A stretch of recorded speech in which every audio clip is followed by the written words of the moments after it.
Poznáš ten pocit, keď je na teba toho už priveľa a ty potrebuješ jednoducho vypnúť a vyčistiť hlavu? Presne to som urobil a vyrazil som do hôr Malej Fatry, kde moje kroky smerovali na Suchý.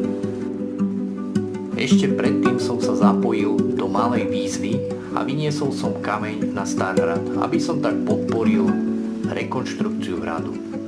No nič, tak poďme ho tam vyniesť.